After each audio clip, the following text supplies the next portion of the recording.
Pengelola Rumah Sakit AK Gani berencana melakukan perluasan dan renovasi rumah sakit yang berada di kawasan Benteng Kota Besar. Rencana itu awalnya ditolak kelompok masyarakat karena dikhawatirkan merusak keberadaan Benteng Kota Besar berstatus benda cagar budaya. Kodam 2 Sriwijaya kemudian menggelar pertemuan bersama tim ahli cagar budaya Sumatera Selatan, Kesultanan Palembang Darussalam, dan pemerhati sejarah Kota Palembang yang tergabung dalam Aliansi Penyelamat BKB. Pertemuan menyamakan pandangan tentang rencana revitalisasi Rumah Sakit AK Gani sebagai upaya peningkatan kualitas layanan kesehatan masyarakat, namun tetap memperhatikan upaya pelestarian situs cagar budaya BKB. Disepakati renovasi Rumah Sakit AK Gani akan melibatkan supervisi dari tim ahli cagar budaya sesuai amanat Undang-Undang Nomor 11 Tahun 2010 tentang cagar budaya.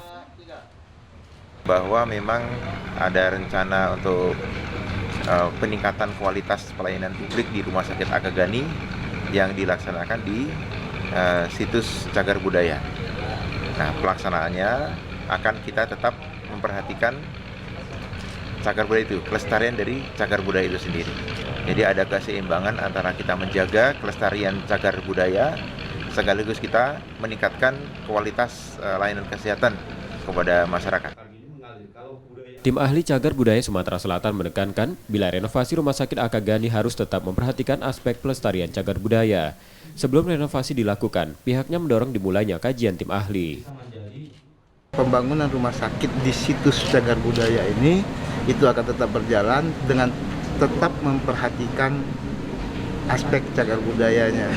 Artinya ketika ada sesuatu yang berhubungan dengan cagar budaya dan harus terkena, dan mau tidak mau harus kena misalnya, nah itu harus ada kajiannya dulu.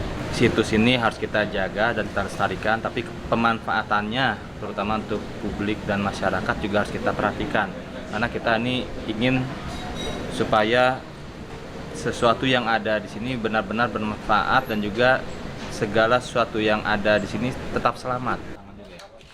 Benteng Kota Besar di tepian Musi dibangun Kesultanan Palembang Darussalam pada masa kepemimpinan Sultan Mahmud Bahauddin tahun 1780. Sejak 3 Maret 2004, Kemendikbud telah menetapkan Benteng Kota Besar sebagai cagar budaya nasional. M. Rizky Nurmizan, Kompas TV, Palembang, Sumatera Selatan.